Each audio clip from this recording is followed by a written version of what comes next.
Impact হতে পারে, সেই ইম্প্যাক্ট আজকে আমরা দেখতে পেয়েছি।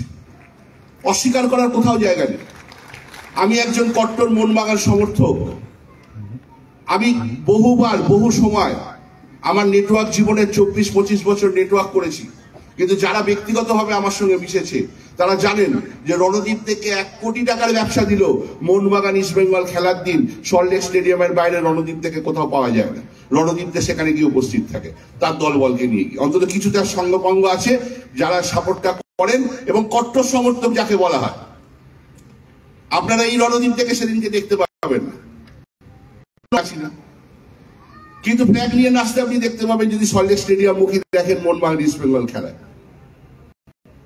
মোহনবাগান ইস্ট বেঙ্গলের যদি নেচার কালচার যদি আপনাদের জানা থাকে, বা মোহনবাগান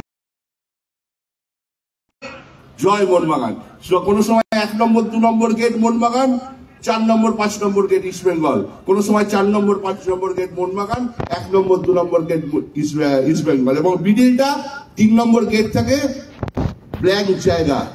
পুলিশ সেখানে ব্যারিকেড করে, বাসের ব্যারিকেডে কাজ হয় না, পুলিশ সেখানে ব্যারিকেড করে। এবং তারপরেও আমরা দেখেছি, বহু খেলাতে দেখেছি মোহনবাগান হেরেছে জিতেছে, আমরা দেখেছি রাস্তায় ইট ছোড়াছুড়ি হয়, পুলিশ লাঠি চালাতে বাধ্য হয়, এরকম একটা পরিস্থিতি হয় মোহনবাগান ইস্ট বেঙ্গল খেলায়। যদিও সবাই আমরা বাঙালি। 100 বছর এই ইতিহাসের পর এখানে আছেন, হয়তো আমার থেকেও এক্সপিরিয়েন্স লোক আছেন যারা নেটওয়ার্ক করছেন। নেটওয়ার্কের সংজ্ঞা কি, এমএলএম এর সংজ্ঞা কি, সুবোধ বাবু সুন্দর বলে গেছেন। কিন্তু নেটওয়ার্ক মার্কেটিং কে আমি আগের ইয়ারের এই কনফারেন্সেও বলেছিলাম 5 তারিখ, আজকে আবার এই কথাটা রিপিট করব যে 25 বছর ধরে আজকে আমাদের মতো মধ্যবিত্ত পরিবারের মানুষ যারা একটু ভালো জিনিস দেখতে চায়, নিম্নবিত্ত পরিবারের মানুষ যাদের মধ্যে স্বপ্ন আছে, এই মানুষগুলোকে আজকে কিন্তু বলৎকার করা হয়েছে, ধর্ষণ করা হয়েছে বিভিন্ন কোম্পানির নাম করে। বলতে আমার কোথাও বাধা নেই। আজকে বিভিন্ন কোম্পানিতে আমরা নাম লিখিয়েছি 2 পয়সা ইনকামের স্বার্থে, আন্তরিকতার সাথে নাম লিখিয়েছি, ভালোবেসেছি, কোম্পানির নামে বলেছি, এবং সেই কোম্পানিগুলো আমাদের শিখিয়েছে নিজের কোম্পানিকে ভালো করতে গেলে অন্যকে খারাপ বলতে হয়। ছোটবেলায় বাবা মা শিখিয়েছিল নিজে ভালো হতে গেলে অন্যকে খারাপ বলার প্রয়োজন নেই, কিন্তু কোম্পানিগুলো আমাদের শিখিয়েছে যে আমার প্রোডাক্টটাই ভালো, অন্য সব কটার প্রোডাক্ট বাজে, আমার প্রোডাক্টটাই ভালো, আমার কোম্পানির প্ল্যানই ভালো, আমার কোম্পানির প্ল্যানে যে স্ট্রেংথ আছে অন্য কেউ কোথাও নেই, এবং ফুৎকারে কি করে উড়িয়ে দিতে হয় তার জন্য ট্রেনিং মিটিং সমস্ত কিছু করা হয়েছে। পকেটে পয়সা ঢুকুক বা না ঢুকুক, পকেটের পয়সা দিয়ে আজকে ট্রেনিং মিটিং আমরা করে কিন্তু সিদ্ধ হস্ত, আপনারা অনেকেও তাই। আলটিমেট কি দশা, সেই মধ্যবিত্ততেই আছে, নিম্নবিত্তে চলে গেছে। কার বাড়ির তলায় 2 লাখ 3 লাখ 5 লাখ টাকার লাইবিলিটিহীন ব্যবসায় প্রোডাক্ট মার্কেটিং এর প্রোডাক্ট খাটের তলায় ঢুকে বসে আছে, আলমারিতে সাজানো রয়েছে। কোম্পানিকে ভালোবাসতে গিয়ে নিজের জামা প্যান্ট খুলে গেছে, আমরা দেখেছি। এইটাকে চেঞ্জ করবে কে? দীর্ঘদিন চলছে, আমরা দেখেছি।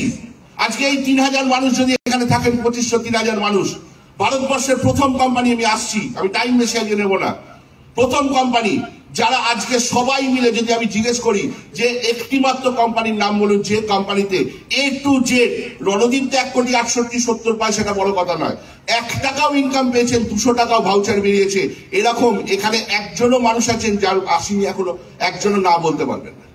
যদি বলি ভাউচার পান, বলবে হ্যাঁ, ডেলি পান, বলবেন হ্যাঁ। ভারতবর্ষের সেকেন্ড কোনো কোম্পানি আমরা দেখি। কিন্তু এই যে পরিবর্তন, নেটওয়ার্ক মার্কেটিং, এমএলএম শুনলেই মানুষ বলে যে বাড়িতে নেই, বলে কি বলে না, বলে যে বাড়িতে নেই, বলে আবার আসছি। ওরে বাবা, কি স্কিম ফিম নিয়ে আসছে কে জানে বাবা, দরকার নেই, তাতেই চাপা খেয়ে বাড়ি বানা।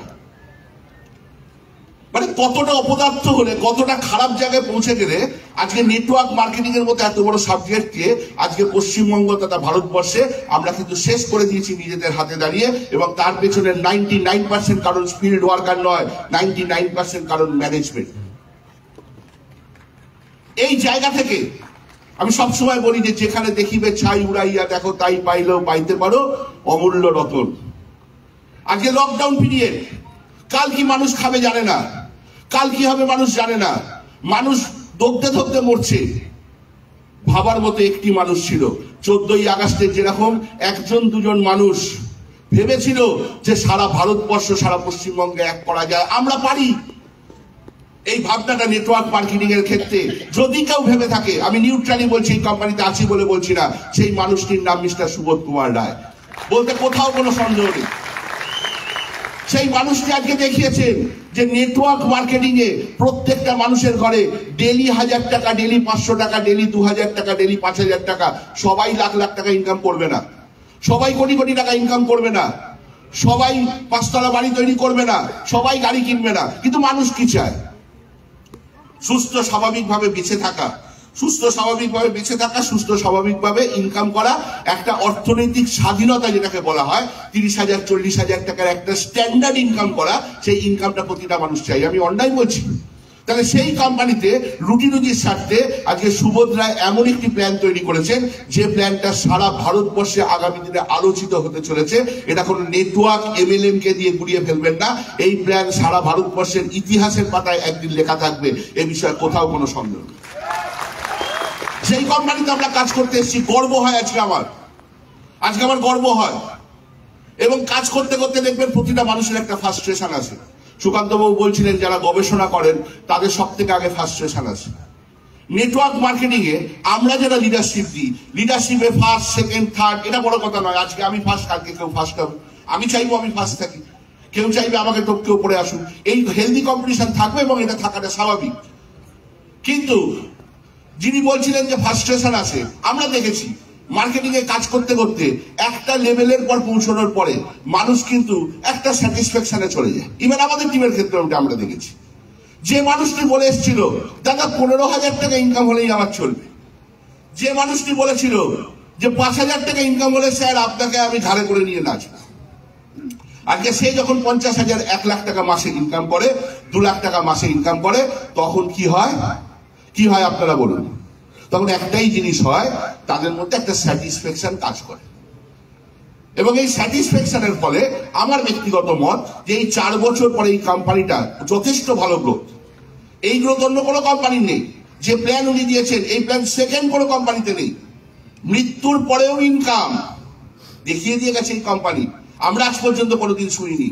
রয়্যালটি ইনকাম কাকে বলে অনেক জায়গায় শুনেছি আমরা, রয়্যালটি দিই, কিন্তু অ্যাকচুয়াল রয়্যালটি ইনকাম মানে জিন্দেগি কা সাথ ভি জিন্দেগি কা বাদ ভি, LICর পলিসি আছে না? ঠিক একই রকম ভাবে নেটওয়ার্কে প্রথম যদি সার্থক রূপায়ণ কেউ করে থাকে এটার, তার নাম হচ্ছে মিস্টার সুবোধ কুমার রায় আর প্রো ক্রিয়েটিভ কোম্পানি। যে মারা যাওয়ার পরেও একটা মানুষের 30,000 40,000 50,000 টাকার ভাউচার বেরোতে পারে, যেটা তার ফ্যামিলিকে সাপোর্ট করে, এবং একদিন দুদিন নয়, সেটা আগামী 5 বছর 7 বছর 10 বছর লাইফ টাইমের দিকে সেটা দেখাতে পারে। এরকম একটা পরিকল্পনা আছে, আমরা অনেক এখনো ধরতেই পারি। তার মধ্যে আবার গণেশবাবু কিসব বলছিলেন ওএসবি টোএসবি, আবার নাকি উনি বলবেন, তো ওনাকে সময় দেবো, আমি আর বলবো না। ওএসবি টোএসবি এসে এমন কেলেঙ্কারি হতে চলেছে, 12,000 20,000 25,000 30,000 নাকি ডেলি ইনকাম বেরোতে শুরু করবে, আদার দেন পুরনো ইনকাম। কি ভয়ঙ্কর কাণ্ড হতে চলেছে। তাহলে সেখানে এই যে 3 বছরের মাথায় যে স্যাটিসফ্যাকশন এসে গেছিল, আমি প্রত্যেককে বলবো একটু ঝেড়ে পুড়ে উঠুন। আমাদের মিশন কি? 2025 ভারতবর্ষের বুকের 1 নম্বর কোম্পানি। সুবোধ রায় বলে গেছেন যে 2026-এর 1 জানুয়ারি আমরা গুগল সার্চ করলে দেখবো ভারতবর্ষের 1 নম্বর কোম্পানির নাম প্রো ক্রিয়েটিভ। মনে প্রাণে এটা আমরা চাই, এটা কি আমরা মনে প্রাণে চাই? খালি ইয়েস বলে ছেড়ে দিলে হবে না, তার জন্য আপনার যেটুকু করা দরকার সেই কাজটাও কিন্তু আপনাকে করতে হবে। ডেলি বেসিস আপনাকে প্রোগ্রাম করতে হবে। এবং মিশনে আপনি নেমেছেন, আপনি ইনকাম করতে আসেননি, ইনকাম আপনার কাছে এমনি আসবে।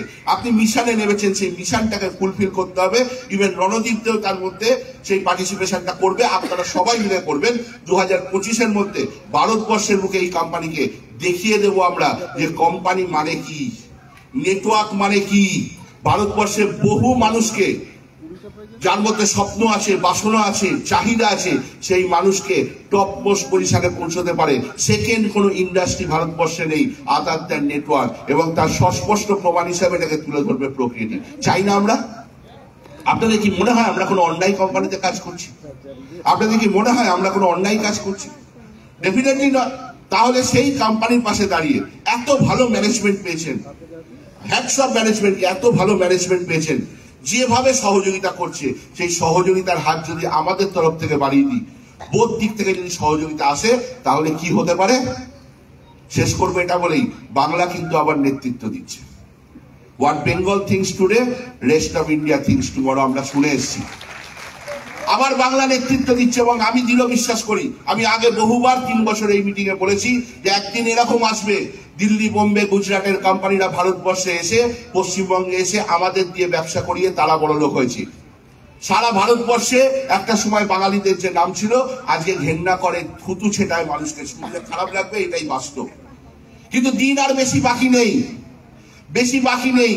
আমরা দেখিয়েছিলাম স্বাধীনতার সময়, আমরা দেখাচ্ছি 2024-এ। নেটওয়ার্ক মার্কেটিং বিগত দিন দেখিয়েছে বাঙালি, আজকেও দেখাবে বাঙালি। আমি কোনো জাতের কথা বলছি না, পশ্চিমবঙ্গে যারা থাকেন তারা সবাই বাঙালি, আমি বিশ্বাস করি। তাই বাঙালি পারে, পশ্চিমবঙ্গ পারে। আজকে আমরা দেখাবো সারা ভারতবর্ষকে, আগামী দিনে আমরা নেতৃত্ব দেব। তার আতুর ঘর হবে, লিডারশিপের আতুর ঘর হবে পশ্চিমবঙ্গ।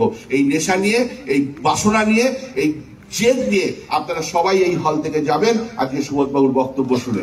এই আশা রেখে, বিশ্বাস রেখে আপনাদের প্রত্যেককে করজোড়ে আরেকবার নমস্কার জানিয়ে আমার তরফ থেকে বক্তব্য শেষ করলাম। Thank you.